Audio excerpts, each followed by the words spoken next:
Assalamualaikum, welcome to iCast Imaksi Podcast.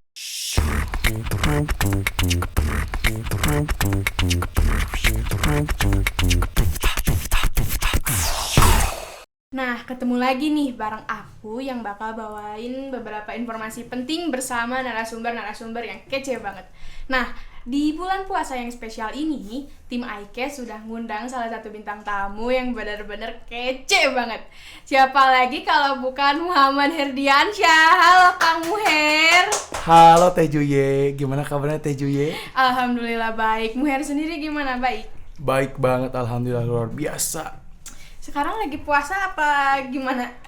Siapa tahu ada halangan kan ya? Puasa dong, puasa alhamdulillah. Alhamdulillah. Nah, Kang Muher, kan sekarang tuh lagi Ramadan nih. Aku mau nanya-nanya dan ngobrol bareng kali ya. Siapa tahu nanti pendengar-pendengar podcast tuh bisa dapat insight atau ilmu baru dari Kang Muher. Boleh kan? Boleh banget, mangga silakan Teh Juye. Nah, aku mau nanya nih, kan lagi Ramadan. Sebenarnya apa sih yang identik dari Ramadan? Terus kan Kang Muher ini bukan dari Bandung ya, setahu aku. Nah, apa sih bedanya Ramadan di kota asal Kang Muher di Bogor ya, sama di Bandung? Apalagi Kang Muher ini kayaknya baru pertama kali ya puasa di Bandung. Betul, di tahun pertama Teh Juye. Jadi gimana? Kalau untuk pertama perbedaan ya kan kalau misalnya biasa kita puasa Ramadan sama orang tua gitu, sama keluarga. Sekarang kuliah tinggal di Bandung, harus puasa sendiri tanpa dengan biasanya dengan hangatnya keluarga gitu. Itu perbedaan signifikan itu. Terus mungkin kalau yang identik di Bogor sama di Bandung yang aku rasain ya gitu ya. Kayak misalnya di Bogor tuh dari jam 2, jam 3 tuh udah heboh, udah bangunin sahur tuh udah yang kayak gandeng pisan, udah berisik pisan gitu loh. Mau di toa masjid atau mungkin kayak orang-orang yang keliling pawai gerobak, ada nggak sih di Bandung? Ada ya? Oh ada. Aku maksudnya kayak keliling-keliling kampung gitu loh. Iya. Sahur-sahur gitu dari jam 2 sampai jam 4 gitu loh. Itu di Bogor sih biasanya kayak gitu. Kan bukannya Muher ini sekarang tinggal di deket-deket masjid gitu ya? Emang itu nggak ada bangunin sahurnya memang? Nah kebetulan di daerah aku tuh nggak ada gitu. Jadi kayak ya udah gitu bangun sahur dengan alarm aja. Nggak ada yang ngebangunin atau nggak ada yang gerobak, itu nggak ada. Oh mungkin karena itu kali ya, kan sekarang tuh lagi rame banget yang katanya kalau misalnya bangunin sahur tuh kita harus menghargai juga sama orang yang nggak puasa. Betul. Mungkin di tempatnya Kang Muher banyak non muslimnya, jadi kita harus menghargai juga buat gak berisik tengah malam kali ya. Ya sih kayaknya kayak gitu ya. Nah terus kan lagi puasa gini, yang Kang Muher tunggu tuh di bulan puasa tuh apa sih yang ditunggu-tunggunya gitu? Gini, kalau apa yang kita tunggu mungkin bukan cuma aku doang yang tunggu ya, mesti kayak satu hal yang ditunggu-tunggu di bulan Ramadan itu oleh umat muslim sedunia lah gitu ya, adalah adzan maghrib. Oh iya bener gak sih adzan maghrib? Kayak misalnya kita tuh udah nahan puasa gitu dari subuh sampai maghrib gitu loh, 12 jam 13 jam lah gitu ya. Kita nahan puasa, kita nahan lapar, kita nahan haus gitu ya. Ada berkemana maghrib tuh hati kita jadi bahagia gitu loh. Hal yang benar-benar kita tunggu-tunggu banget gak sih? Ya kan akhirnya segala lapar, segala haus bisa tercurahkan gitu, bisa terselesaikan begitu. Iya bener. Kadang aku tuh ya kan kalau habis subuh tuh suka langsung tidur ya. Terus pas bangun tuh udah zuhur. Kirain itu udah adzan maghrib. Jadinya suka gitu deh. Jadi suka linglung ya. Terus nih, menurut tanggapan Kang Muher kan biasanya orang-orang kalau lebaran tuh suka pada pakai baju baru ya. Betul. Kayak wajib, kayaknya termasuk aku deh. Kalau aku tuh termasuk yang kalau lebaran tuh harus beli baju minimal seenggaknya 1 deh buat sholat. Nah, menurut Kang Muher sendiri sebenarnya baju baru buat Idul Fitri itu wajib gak sih? Sebenarnya gini, sebetulnya gak ada atau nggak mesti ada baju baru pun nggak apa-apa sebetulnya. Kayak pakai baju yang ada. Kayak gini, Islam tuh kan mengedepankan sikap qanaah atau kita merasa cukup dengan yang ada. Jadi sebetulnya mau kita lebaran atau Idul Fitri dengan baju yang ada pun nggak apa-apa. Cuman gini, yang namanya Ramadan ada zakat fitrah ya. Nah zakat fitrah tuh dipercaya kita tuh bisa menjadi fitrah kembali, bisa menjadi suci kembali gitu loh setelah berpuasa selama 30 hari gitu ya. Diharapkan kalau misalnya kita beli baju baru gitu ya, itu teh dengan membawa semangat yang baru, giroh yang Oh. baru gitu kalau misalnya kita beli baju baru. Sama mungkin ada orang yang memang dia beli baju baru tuh karena bisa jadi sebagai self reward atau Oh, penghargaan benar-benar. apresiasi terhadap dirinya udah sukses nih 30 hari berpuasa gitu. Iya, benar. Jadi dengan apresiasinya dengan membeli hal-hal yang baru, beli baju baru atau untuk lebaran lah gitu. Iya bener-bener, kayaknya dulu waktu kecil juga aku kalau misalnya puasa 30 hari sama mama tuh pasti dijanjin, nanti kalau kamu puasanya tamat semua mama beliin baju baru ya. Ternyata bener juga ya, aku baru keingetan soal itu. Jadi Betul banget. jadi intinya walaupun kita nggak pakai baju baru juga nggak apa-apa ya. Ya nggak apa-apa gitu, nggak ada ya pokoknya yang ada pun itu nggak apa-apa gitu. Jadi memang yang namanya baju baru mah nggak mesti dan nggak wajib ada gitu. Oke. Nah, kan kadang kita tuh adalah mungkin beberapa oknum yang Iya. kalau puasa tuh kadang kayak oh orang-orang puasa ikutan puasa padahal tapi dia tuh kayak nggak tahu makna dari kenapa dia harus puasa, yang kayak gitu tuh dia tuh nggak tahu. Ini aku lagi ngomongin seorang muslim ya. Kalau Iya seorang siap. non muslim ikut puasa ya malah bagus, mungkin dia menghargai, tapi seorang muslim yang ikut puasa tapi dia tuh nggak ngerti makna puasa itu apa. Jadi menurut kamu Her nih, aku mau nanya, puasa itu bentuk formalitas atau memang kewajiban dari untuk kita sendiri gitu? Yang namanya puasa tuh merupakan sebuah perintah dari Allah Subhanahu Wa Taala, dan memang yang namanya puasa ini kan merupakan salah satu rukun Islam yang keempat. Jadi memang syarat seorang muslim adalah dengan puasa. Yang pertama kan syahadat, kedua sholat, ketiga zakat, keempat puasa, kelima naik haji bagi orang yang mampu. Jadi kalau ada orang yang nggak berpuasa berarti ibaratnya dia gugur dong keislamannya. Oh iya. Dia tidak menjalankan kewajibannya. Dan memang yang namanya puasa ini merupakan perintah dari Allah langsung. Di surat Al-Baqarah ayat 183. A'udzubillahi minasyaitonirrajim. Ya ayyuhalladzina amanu kutiba alaikumusyamu kama kutiba alal ladzina min qablikum la'allakum tattaqun.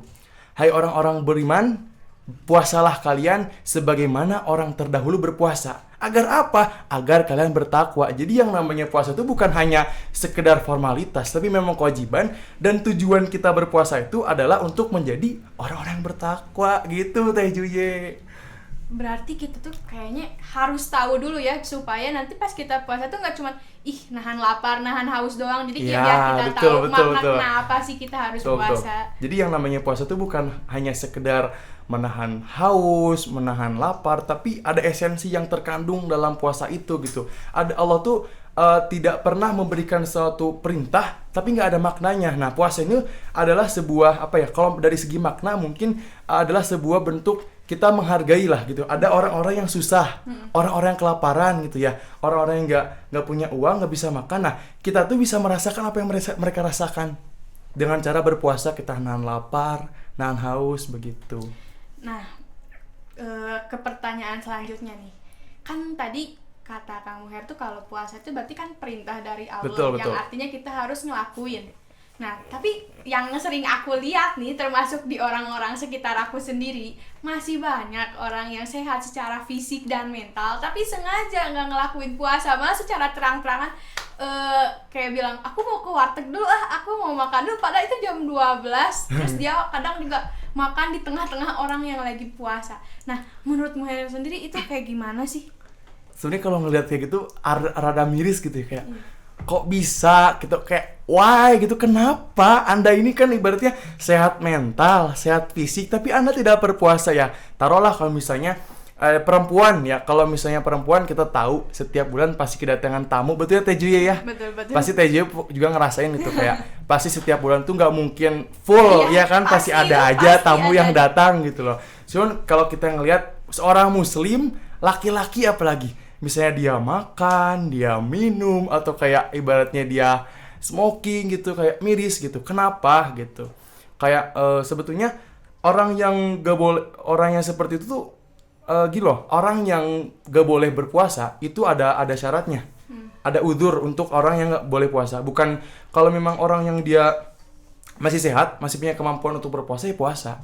Tapi ada juga orang yang memang boleh nggak puasa. Contohnya orang yang lagi di perjalanan, musafir. Kita lagi mudik nih misalnya nih, mudik dari Jakarta ke Palembang. Itu boleh kita nggak berpuasa, karena kita sedang melakukan perjalanan gitu. Terus ada juga orang yang nggak boleh berpuasa itu ada yang atau tidak wajib berpuasa, ada orang yang sakit.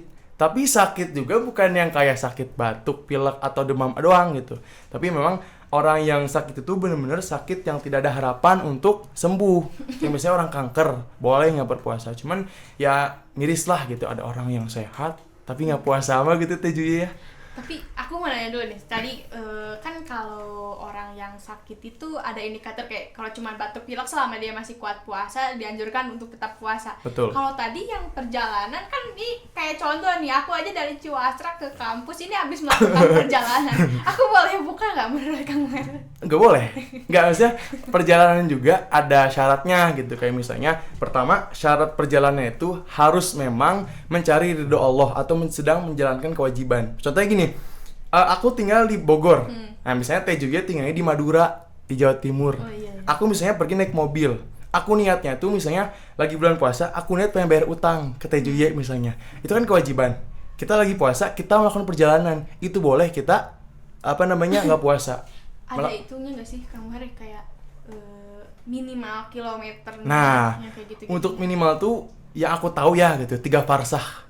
3 farsah tuh sekitar 80-an kilometer. Oh. Gitu. Jadi ini tuh sama kayak misalnya kita boleh menjamak qashar sholat. Kan lagi di perjalanan ya. Iya, Gitu kan kalau orang di perjalanan itu kan emang musafir. Iya benar. Musafir tuh ada keringanan. Pertama, dia boleh nggak puasa. Kedua, sholat juga boleh di jamak qashar atau jamak qashar tuh diringkas lah, disatukan gitu. Zuhur ke asar, maghrib ke isya gitu. Ada keringanan. Jadi aku ini yang dari rumah ke kampus nggak bisa dihitung musafir ya? Nggak bisa dong, bukan musafir jatuhnya.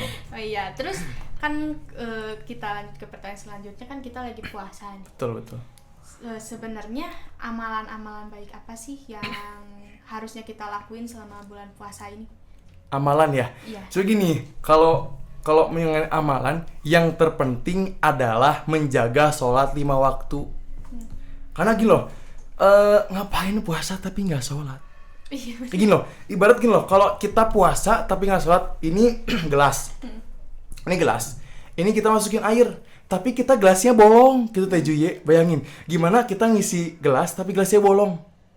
Pasti airnya tumpah dong, tumpah. pasti keluar-keluar. Kayak gitu ibaratnya. Jadi yang penting mah ketika kita puasa jangan cuman kita puasa aja, tapi kita tetap melakukan kewajiban kita. Misalnya kayak tadi sholat 5 waktu dijaga. Terus kita berbuat kebaikan kepada sesama dengan cara apa? Kan kita misalnya sore-sore berbagi takjil gitu, atau mungkin kita ikut kajian untuk ngabuburit gitu, kayak dengerin kultum, atau bisa dengan cara kita membaca Al-Quran. Karena gini Teh Juye, yang namanya bulan Ramadan itu segala amalan tuh dilipat gandakan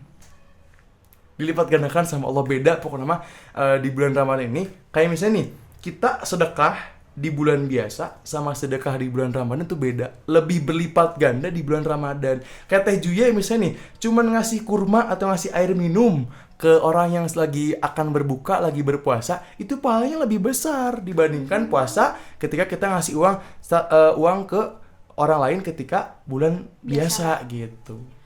Tapi kan Kang Mer, kan kadang kita tuh kayak udah apa ya, kayak udah berusaha gitu menjalankan amalan-amalan, tapi kan kadang kita tuh suka gak sadar gitu udah ngelakuin hal-hal yang apa ya, kayak contohnya mengurangi pahala lah. Betul kadang Nah, suka gitu. menurut Kang Mer sendiri, hal-hal apa sih yang bisa bikin pahala puasa kita berkurang gitu? Nah gini, kalau mengenai batal puasa sendiri, itu batal puasa yang pertama karena makan, kedua karena minum, ketiga karena merokok gitu ya. Terus ada karena berhubungan badan ketika siang hari. Yang ini dalam tanda kutip kalau udah halal ya Teh Juye ya gitu. Iya. Gitu kan, karena nggak boleh lah kita ketika lagi puasa kita berhubungan badan siang hari. Kalau malam itu boleh. Kalau untuk yang lagi udah halal gitu. Terus yang batalin puasa ada muntah dengan sengaja. Itu yang batalin itu sebetulnya. Cuman yang nggak kita sadari, ada hal-hal yang sebetulnya nggak ngebatalin tapi mengurangi pahala puasa. Contohnya apa? Kayak misalnya kita berantem. Aku berantem sama Teh Juye, itu nggak ngebatalin puasa, cuman itu bakal mengurangi pahala puasa kita Teh Juye. Atau aku tuh misalnya menuduh Teh Juye, aku berkhianat ke Teh Juye, aku adu domba Teh Juye sama yang lain gitu. Atau misalnya kita ngegibah Teh gitu ya, kita ngegibah ngomongin orang, ngejelekan orang di bulan Ramadan, itu juga bisa mengurangi pahala puasa kita Teh gitu. Terus yang mungkin itu sih yang apa namanya yang bisa bukan yang paling umum kali ya, yang paling umum lah gitu, buat yang ngurangi pahala puasa. Tapi ya aku sempat penasaran, kan tadi sempat disinggung soal bagi-bagi takjil ya. Iya. Nah, tapi kan kadang kayak kita tuh banyak yang pas lagi bagi takjil terus didokumentasiin, terus diupload. Sebenarnya kan aku juga pernah dengar kalau misalnya kita mau berbuat kebaikan tuh kalau bisa tangan kiri diumpetin. Iya, gitu. jangan sampai ketahuan. Tapi kalau kasusnya kayak gitu, kita bagi takjil, didokumentasiin, terus diupload. Nah, menurut kamu Her tuh kayak gimana? Kita kembali kepada niat teh. Kalau memang kita niat berbagi karena Allah, itu ya sebetulnya nggak usah didokumentasikan. Tapi gini, yang namanya berbuat kebaikan itu tuh bisa kita kan kalau misalnya kita niat kita untuk orang lain, untuk dilihat, itu namanya ria, gitu ya. Tapi ada juga kadang amalan yang kita boleh memperlihatkan ke orang lain. Kayak gini, kita niat kita karena Allah, tapi kita tuh pengen upload. Untuk apa tujuan kita? Pertama, lillahi ta'ala. Kedua, biar orang lain juga terpacu semangatnya. Misalnya gini, aku tuh berbagi takjil nih teh, berbagi takjil, aku upload ke Instagram misalnya. TJ ngelihat, itu tuh sebetulnya bukan berarti, bisa jadi bukan berarti ria, tapi sebuah wujud untuk menyemangati Teh Juye biar ikutan juga bagi takjil gitu. Oh, jadi kayak segala sesuatu sikap kita tuh kembali ke niat awal kita gitu Teh. Jadi paham. Jangan sampai niat kita rusak lah, jangan kayak pengen dipuji atau kayak pengen dilihat orang, pengen disangka dermawan, itu jangan. Pokoknya mah niat kita mah satu karena Allah lillahi ta'ala gitu. Selama niat kita baik, apapun kita lakuin juga bakal jadi baik lah ya. Betul. Nah, pertanyaan terakhir nih. Kang Muher kan sekarang lagi kuliah ya sama kayak aku. Betul. Nah, kadang aku tuh kalau selama bulan puasa ini nggak tahu kenapa anehnya tiap kelas pagi tuh selalu ketiduran. Sama deh, aku juga kayak gitu. Aku mau nanya nih, selama bulan puasa ini menurut Kang Muher sebagai mahasiswa, apa sih susah sama senangnya gitu? Apa susah sama yang jadi lebih mudahnya selama bulan Ramadan ini? Kalau susahnya ngantuk sih teh, kayak ngantuk apalagi pagi-pagi gitu loh. Aku pernah kemarin hari Selasa, abis subuh kan ngaji dulu, tapi ngantuk banget gitu teh, ngantuk ketiduran gitu ya, bangun tuh jam 7 dan itu udah mulai matkulnya. Pernah juga waktu 2 minggu lalu aku tuh sama tidur gitu ya, tidur kan matkul jam 7, aku bangun jam 8 coba teh. Parah banget kan, bangun jam 8 kayak kesiangan gitu loh. Emang saking ngantuknya gitu. Sama sih, aku juga pernah waktu itu lagi UTS ya tuh jam 7. Tapi aku abis subuh tuh tidur. Akhirnya aku bangun jam 8 padahal itu lagi UTS. Gimana teh? Tapi lancar? Lancar, alhamdulillah. Nah, karena waktunya juga udah mau habis ya. Buat Kang Muher, makasih banget udah mau dateng dan ngobrol-ngobrol sama kita. Sama-sama. Semoga apa yang kita sampaikan di sini, apa yang Kang Muher sampaikan di sini bisa bermanfaat buat sahabat iCast yang dengerin di rumah. Nah, sebelum aku tutup nih, aku mau nanya dulu sama Kang Muher satu kata buat iCast sama apa ya? Sama Litbang kali ya, biar kita say thank you dulu buat yang ngefasilitasin kita di sini. Boleh Kang Muher? Satu kata untuk iCast, mantap. Satu kata buat Litbang, jaya. Tepuk tangan. Nah, karena Kang Muher udah nyampein satu kata buat Litbang juga iCast, gak kerasa udah waktunya aku buat pisah sama kalian. Tapi jangan takut, soalnya bulan depan pasti aku bakal balik lagi bersama narasumber yang gak kalah keren, juga pembicaraan dan topik yang gak kalah seru buat kalian dengerin.